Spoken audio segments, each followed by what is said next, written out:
أعوذ بالله من الشيطان الرجيم. بسم الله الرحمن الرحيم. ألف لام ميم. ذلك الكتاب لا ريب فيه هدى للمتقين الذين يؤمنون بالغيب ويقيمون الصلاة ومما رزقناهم ينفقون والذين يؤمنون بما أنزل إليك وما أنزل من قبلك وبالآخرة هم يوقنون أولئك على هدى من ربهم وأولئك هم المفلحون. سورہ بقرہ ہے اور یہ مدنی ہے. میں نے عرض کر دیا تھا کہ سورت مدنی اس سورت کو کہا جاتا ہے جو ہجرت کے بعد نازل ہوئی ہو، اور مکی وہ سورت ہوتی ہے جو نبی کریم صلی اللہ علیہ وسلم کے ہجرت کرنے سے پہلے نازل ہوئی ہے. اور ان کے دو نمبر لگے، ایک مصحفی نمبر یعنی قرآن کی ترتیب کے مطابق یہ دوسرے نمبر کی سورت ہے، یعنی پہلی سورت سورہ فاتحہ ہے اور دوسری سورت سورہ بقرہ ہے. لیکن نازل ہونے کے اعتبار سے اس کا نمبر 87 ہے، یعنی اس سے پہلے 86 صورتیں نازل ہو چکی تھی. سورہ بقرہ قرآن مجید فرقان حمید کی سب سے بڑی سورت ہے اور اسی لیے اس کو قرآن کا بلند ترین حصہ کہا گیا ہے. سورہ بقرہ کو بقرہ کہنے کی وجہ ایک یہ بھی ہے کہ اس میں ایک گائے کا واقعہ بیان ہوا ہے.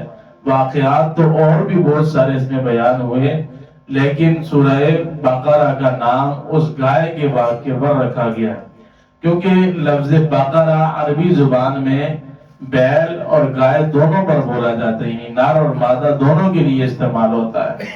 اس میں گائے کا واقعہ یوں بیان ہوا ہے، آگے اس کی تفصیل اپنے مقام پر آئے گی کہ بنی اسرائیل میں ایک عامل نامی شخص کو اس کے بھتیجے نے قتل کر دیا تھا، اور قتل کرنے کے بعد آ کر ڈنڈورا بھی پیٹا کہ میرے چاچا کو کسی نے قتل کر دیا، یعنی قتل مال حاصل کرنے کے لیے کیا.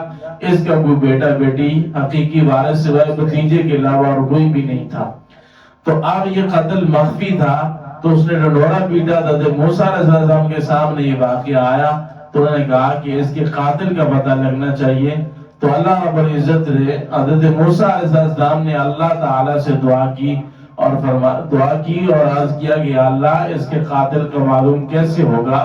تو فرمایا گائے ذبح کرو اور اس کے گوشت کا ٹکڑا مردے پر مارو تو وہ خود اٹھ کر اپنے قاتل کا نام بتا دے گا. پھر اس کی تفصیلات آگے آئیں گی. پھر گائے ذبح کی گئی، اس کے جسم کا ایک ٹکڑا اس کے جسم سے لگایا گیا تو اس نے بتا دیا اٹھ کے کہ میرا قاتل میرا بھتیجا ہے، کوئی اور نہیں ہے. تو یہ واقعہ بیان ہوا گائے کا، تو اس لیے اس کو سورہ بقرہ کہا جاتا ہے. اس کے 40 رکوع ہیں اور 286 آیات مبارکہ. سورہ بقرہ کی بہت سارے فضائل حدیث میں اور کتابوں میں لکھے گئے ہیں، اور اس سورت کے عظیم شان ہونے کے لیے بھی کافی ہے کہ بعض صحابہ فرماتے ہیں کہ 6 سال میں نے لگا کر سورہ بقرہ کو سمجھا اور پڑھا ہے. اور اسی طرح اللہ کے نبی صلی اللہ علیہ وسلم سے یہ بھی منقول ہے، کتابوں میں لکھا ہے کہ آپ نے فرمایا سورہ بقرہ اور آل عمران کو پڑھو، اور جس گھر میں سورہ بقرہ پڑھی جائے وہاں شیطان جنات کا بسیرا نہیں ہوتا اور وہاں جادو کے اثرات بھی نہیں ہوتے. یہ بھی ہے کہ باطل اس کو نہیں اٹھا سکتا. تو باطل سے مراد بعض روایات میں یہ ہے کہ جادوگر ہے کہ اس آدمی پر جادو کا اثر نہیں ہوتا جو اس کی تلاوت کرتا ہے. بہرحال پورے قرآن کی تلاوت ہی کرنی چاہیے، بعض سورتوں کے فضائل ہوتے ہیں. اس کا پہلا لفظ ہے الف لام میم. ان کو کہا جاتا ہے حروف مقطعات. اب پہلے یہ سمجھ لیں کہ قرآن مجید فرقان حمید کی آیات کی بڑی 3 اقسام ہیں. نمبر 1 مقطعات، نمبر 2 متشابہات، نمبر 3 محکمات. محکمات قرآن کی ایسی آیتیں ہیں جن کا معنی بھی معلوم ہے اور مراد بھی معلوم ہے، یعنی ان کا معنی کیا ہے اور مطلب کیا ہے، مراد کیا ہے، دونوں چیزیں معلوم ہو تو انہیں محکمات کہتے ہیں. جیسے یقیمون الصلاۃ، نماز پڑھو. اب اقامہ یقیم کا معنی یہ کہ قائم کرو صلاۃ، نماز. تو اس کا معنی بھی معلوم ہے، مراد بھی معلوم ہے. اس کو آیات محکمات کہتے ہیں. اور دوسری قسم کی آیات وہ ہوتی ہیں یعنی متشابہات، جن کا معنی تو معلوم ہوتا ہے لیکن ان کی مراد معلوم نہیں ہوتی. جیسے قرآن میں اللہ رب العالمین کے لیے لفظ ید بولا گیا، ید اللہ ہے، ید اللہ فوق ایدیہم، اللہ کا ہاتھ.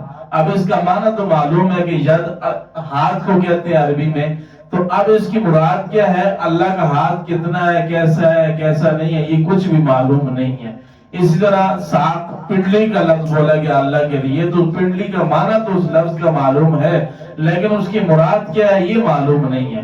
استویٰ علی العرش، یعنی کہ اللہ آسمان پر مستوی ہے، معنی تو معلوم ہے، اس کی کیفیت کیا ہے یہ معلوم نہیں ہے. تو ان کو کہا جاتا ہے متشابہات.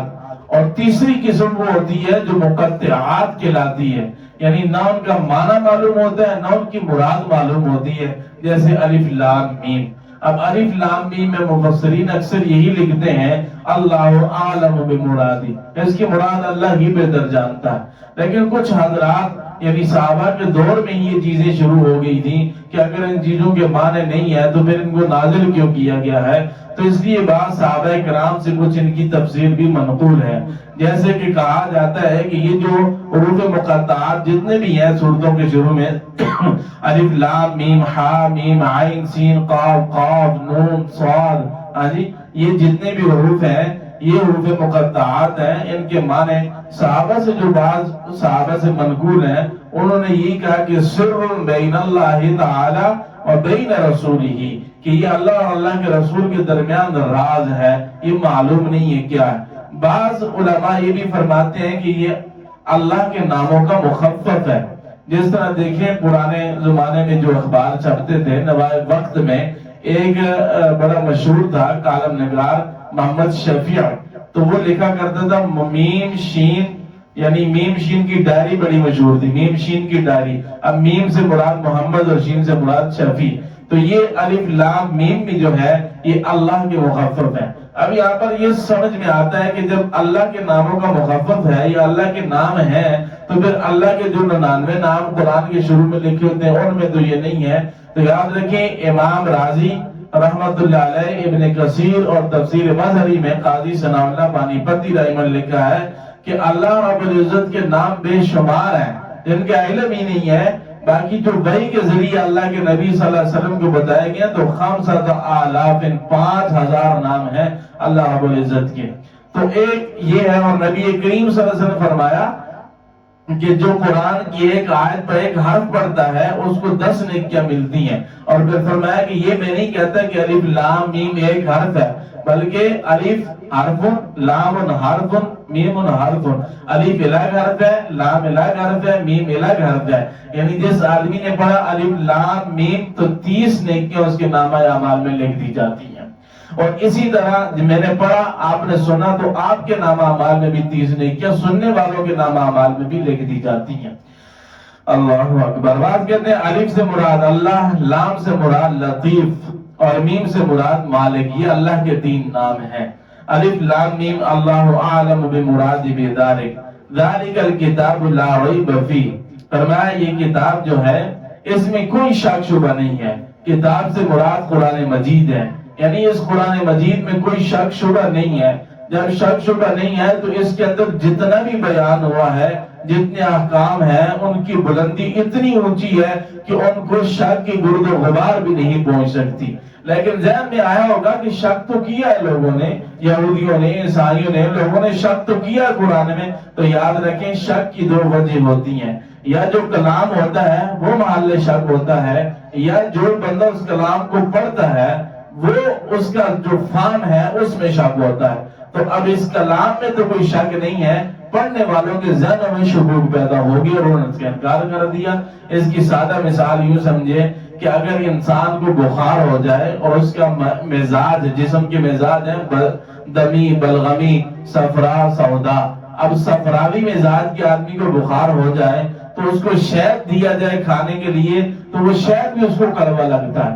اب یہ خود سوچیں کہ اب شہد کے اس میں کیا قصور ہے؟ قصور تو اس کی مزاج کا ہو چکا ہے کہ بخار کی وجہ سے اس کو کیا لگتا ہے؟ شہد بھی کڑوا لگتا ہے. میٹھی چیز اس کو کڑوی لگتی ہے. تو اب قصور اس کے مزاج کا ہے، اس کا مزاج ہی بگڑ گیا ہے. تو جس آدمی کا قرآن کے متعلق فہم ہی بگڑ جائے، مزاج ہی بگڑ جائے، تو شک اس کے ذہن میں ہے، فتور اس کے ذہن میں ہے، قرآن میں شک شبہ نہیں ہے. یا آپ اس کی ایک سادہ مثال اور سمجھیں کہ انسان کو اگر پیلا یرغان ہو جائے تو اب اس کو ہر چیز پیلی پیلی نظر آتی ہے، تو اب اس میں بتائیں آنکھوں کا کوئی قصور ہے؟ آنکھوں کا کوئی قصور نہیں ہے، بلکہ اب اس کو یرکان ہو چکا ہے تو اس کو چیز پیلی زرد نظر آتی ہے۔ تو قرآن میں کوئی شک شبہ نہیں ہے، بلکہ ان کے ذہنوں میں شک و شبہات تھے۔ فرمایا ذالک الکتاب لا ریب فیہ، یہ کتاب ہے جس میں کوئی شک شبہ نہیں ہے۔ دیکھیں لا ریب کہا، لا یراب فیہ نہیں فرمایا کہ اس میں شک کیا نہیں جا سکتا، یہ نہیں فرمایا کہ شک کیا نہیں جا سکتا، فرمایا لا ریب فیہ، اس میں شک شبہ ہے ہی نہیں ہے۔ دیکھیں کتنی عظیم کتاب۔ کوئی بھی بندہ اگر کچھ لکھتا ہے تو شروع میں ہی لکھتا ہے کہ بھائی غلطی کوتاہی انسان کا خاصہ ہو جاتی ہے، کسی کو پتہ چل جائے تو اطلاع دے دیں، ہم اس کو درست کروا دیں گے۔ اکثر کتابوں کے شروع میں لکھا ہوتا ہے، لیکن کیسی عظیم کتاب ہے کہ اللہ پہلی آیت میں فرما رہا ہے لا ریب فیہ، اس میں کوئی شک شبہ نہیں ہے۔ ھدی للمتقین، اور یہ جو ہے یہ کتاب یعنی قرآن مجید جو ہے یہ ہدایت ہے متقین کے لیے، متقین کے لیے ہدایت ہے۔ اب پہلی بات تو یہ سمجھیں کہ تقوی کس کو کہتے ہیں؟ تو تقوی لغت میں کہا جاتا ہے جعل النفس فی وقایت مما یخاف، کہ انسان اپنے نفس کو ایسی چیز سے روک دے جس سے اس کو ڈر ہوتا ہے، یعنی اپنے نفس کو روکنا، بچنا، اپنے نفس کو بچانا، یہ کیا ہے تقوی کا لغوی معنی ہے۔ اور اصطلاحی تعریف میں تقوی کہتے ہیں التقوی اللہ یراکا، یراک اللہ حیث نہاکا ولا یفقدک حیث امرکا، کہ تجھے جس اللہ نے پیدا کیا ہے، جس کام سے اللہ نے منع کر دیا ہے وہاں تجھے وہ اللہ دیکھے نا، اور جس کام سے اللہ نے کرنے کا حکم دے دیا ہے اس سے تو پیچھے ہٹے نا، یہ ہے تقوی۔ یعنی تقوی یہ کہ اللہ رب العزت نے جو کام کرنے کا حکم دیا ہے اس کے اوپر عمل کرنا چاہیے، اور جن چیزوں سے منع کر دیا ہے ان سے رک جانے کا نام تقوی ہے۔ اب متقین کے لیے ہدایت ہے، تو متقین تو پہلے ہی ہدایت پر ہے بھائی۔ ایک آدمی اللہ کا پرہیزگار نیک آدمی ہے تو پہلے ہی ہدایت پر ہے، اس کے لیے قرآن کیسے ہدایت ہوگا؟ بات یہ نہیں، بات یہ ہے کہ جتنا تقوی زیادہ ہوگا اتنا زیادہ فائدہ قرآن سے اٹھائے گا، یعنی جتنا جس میں اللہ کا خوف خدا ہوگا وہ اس قرآن سے اتنا ہی زیادہ فائدہ اٹھائے گا، نفع حاصل کرے گا۔ باقی یہ قرآن پوری کائنات کے لیے ہدایت ہے۔ آگے دوسرے بارے میں آ رہا ہے، اللہ کہتے ہیں ھدی للناس، یہ سارے لوگوں کے لیے ہدایت ہے، جو بھی اس سے ہدایت حاصل کرنا چاہے اس کے لیے قرآن ہدایت ہے۔ فرمایا ھدی للمتقین، متقین کے لیے ہدایت ہے۔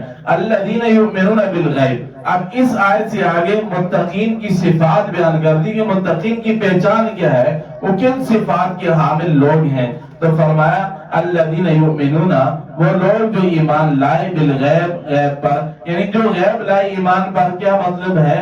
وہ مطلب یہ دیکھیں اللہ کی ذات صفات، ہم میں سے کسی نے بھی کچھ بھی اللہ کا دیکھا نہیں ہے، لیکن ہم اللہ کی ذات پر ایمان رکھتے ہیں، تو یہ ایمان بالغیب ہے۔ اسی طرح جنت، جہنم، آخرت کے معاملات ہم نے نہیں دیکھے، لیکن ہمارا سب کا یقین ہے کہ آخرت برپا ہوگی، قیامت ہوگی، قبر میں جانا ہے، وہاں عذاب و ثواب کا سلسلہ ہے، جنت جہنم موجود ہے، سب ہمارا ان چیزوں پر غیب ہے۔ تو یہ ایمان بالمشاہدہ نہیں ہے، ہم میں سے کسی نے بھی جنت جہنم دیکھی نہیں ہے، قبر میں کیا ہوتا ہے یہ ہم نے نہیں دیکھا، لیکن پیغمبر صلی اللہ علیہ وسلم نے جو بتایا، قرآن میں جو آ گیا، ان تعلیمات پر ہم نے ایمان رکھ لیا، تو یہ ایمان بالغیب ہے۔ وَيُقِيمُونَ الصَّلَاةَ، اور دوسری صفت فرمایا کہ دوسری صفت متقین کی یہ ہے کہ وہ نماز کو قائم کرتے ہیں۔ اب دیکھیں نماز تو جی ادا کی جاتی ہے، یہاں پر مانا ہے کہ اقامت الشیء توفیت حق ہی، کسی چیز کی تمام تر ہر طرح سے اس کا لحاظ رکھ کے اس کو ادا کرنے کا نام اقامت ہے۔ تو نماز قائم کرنے کا، اقامت صلاۃ کا مطلب یہ ہے کہ اس کے تمام تر فرائض، واجبات، مستحبات و سنن کا لحاظ رکھتے ہوئے اس کو ادا کیا جائے، تو یہ اقامت صلاۃ ہے۔ وَمِمَّا رَزَقْنَاهُمْ يُنْفِقُونَ، اور فرمایا کہ ان کی تیسری علامت یہ ہے کہ اللہ رب العزت جو ان کو رزق دیتا ہے، جو رزق اللہ نے ان کو دیا ہے اس میں سے وہ خرچ کرتے ہیں۔ رزق لغت میں کہتے ہیں النصیب والعطاء ویطلق علی الحص والمانع، کہ وہ حصہ اور عطا جو اللہ انسان کو دیتا ہے اس کے اطلاق مطلق ہے، حصی چیزوں پر بھی ہوتا ہے، مانوی چیزوں پر بھی ہوتا ہے۔ حصی وہ جو ہمیں محسوس ہوتی ہیں ان پر بھی اطلاق ہوتا ہے، وہ نعمتیں جو ہمیں محسوس نہیں ہوتی وہ بھی کیا ہوتا ہے جناب، ان پر بھی اس کا لفظ رزق کا لفظ بولا جا سکتا ہے۔ لیکن یہاں پر صرف مال ہی مراد نہیں ہے۔ امام رازی رحمہ اللہ نے اپنی تفسیر کبیر میں لکھا ہے کہ یہاں صرف مال مراد نہیں ہے کہ آپ نے مال میں سے زکوٰۃ دے دی، فطرانہ دے دیا، عشر دے دیا، صدقات واجبہ ادا کر دیے، نہیں، بلکہ امام رازی فرماتے ہیں کہ کوئی بھی نعمت اللہ نے تمہیں عطا کی ہے اس کو خرچ کرنے کا نام یہ اللہ کے راستے میں خرچ کرنا ہے۔ مثال طور پہ کسی کو اللہ نے علم دیا تو وہ علم لوگوں کو پہنچا رہا ہے، یہ بھی اللہ کی نعمت کو آگے تقسیم کر رہا ہے۔ کسی کو اللہ نے عقل دیا تو وہ لوگوں کو اچھے اچھے مشورے دیتا ہے، رہنمائی کر رہا ہے، یہ بھی ہے۔ کوئی بھی نعمت اللہ نے عطا کی ہے اس کو اللہ کے راستے میں خرچ کر رہا ہے تو یہ ہے، فرمایا کہ اس سے مراد یہ ہے۔ دوسری بات یہ ہے کہ یہ بھی بخاری شریف کی حدیث ہے، فرمایا کہ تمہارے مال میں صرف زکوٰۃ ہی حق نہیں ہے۔ زکوٰۃ، ہم جب کوئی امیر ہوتا ہے اس کے اوپر زکوٰۃ واجب ہوتی ہے تو لوگ مسئلہ پوچھتے ہیں، میرے عزیز کی شادی ہے بیٹی کی تو ہم اس کو یہ پیسے دے دینا، تو بھائی ٹھیک ہے، وہ غریب ہے، اگر مستحق ہے تو زکوٰۃ بھی لگ سکتی ہے، لیکن کیا صرف حق اتنا ہی ہے کہ مال سے صرف زکوٰۃ ہی دینی ہے؟ اپنے دوسرے پیسے بھی لوگوں پر خرچ کرنے چاہیے جتنا ہو سکے۔ اللہ اکبر۔ فرمایا مما رزقناہم ينفقون، جو رزق ہم نے ان کو دیا ہے اس میں سے وہ خرچ کرتا ہے اللہ کے راستے میں۔ اور فرمایا والذین یؤمنون بما انزل، اور چوتھی صفت ان کی وہ ہے، وہ ایمان رکھتے ہیں جو آپ پر نازل کیا گیا اور آپ سے پہلے نازل کیا گیا، یعنی جو اللہ کے نبی صلی اللہ علیہ وسلم کو قرآن کی صورت میں دیا گیا یا اللہ کے نبی صلی اللہ علیہ وسلم کی احادیث کی صورت میں دیا گیا۔ یاد رکھیں احادیث قرآن سے جدا نہیں ہے۔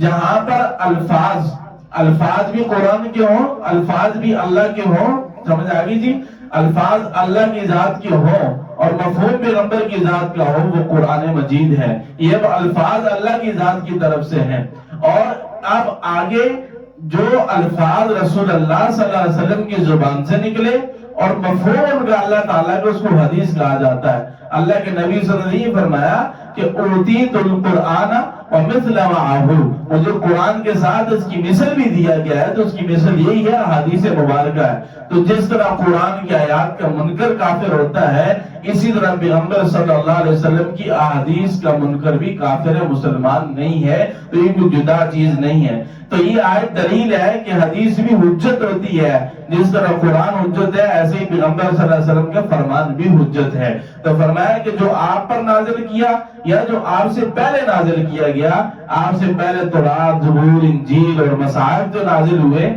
ہم سب مسلمانوں کا عقیدہ اور ایمان ہے کہ جتنی بھی وہ کتابیں نازل ہوئی ساری کی ساری سچی تھی، لیکن اب جو موجود ہیں، مارکیٹ میں جائے تو اب انجیل 5 قسم کی ملتی ہے، انجیل متی ہے، مرقس ہے، یوحنا ہے، لوقس ہے، یہ 5 قسم کی دنیا پاکستان میں مل رہی ہیں۔ تو بھائی اب ان میں جو تعریف شدہ ہے ہم ان کو نہیں مانتے، جو اللہ کی طرف سے نازل ہوئی تھی وہ ساری کی ساری سچ تھی، حقیقت تھی، ہمارا ان پر ایمان ہے۔ لیکن تفصیلی ایمان ہمارا قرآن پر اور شریعت کے مطابق ہم زندگی گزارتے ہیں۔ ہاں جو تورات زبور میں چیزیں تھیں جو قرآن میں اللہ نے ان کو ادھر حکم دے دیا تو ہم اس پر بھی عمل کرتے ہیں، لیکن اس لیے اس وقت ہمارے لیے قابل عمل صرف قرآن ہی ہے۔ اور دوسری بات یہ، یہاں پر ختم نبوت کی بہت بڑی دلیل دے دی گئی ہے، بہت بڑی دلیل۔ وہ دلیل یہ ہے کہ اللہ فرماتے ہیں جو آپ پر نازل ہوا اور آپ سے پہلے نازل ہوا اس پر ایمان رکھتے ہیں۔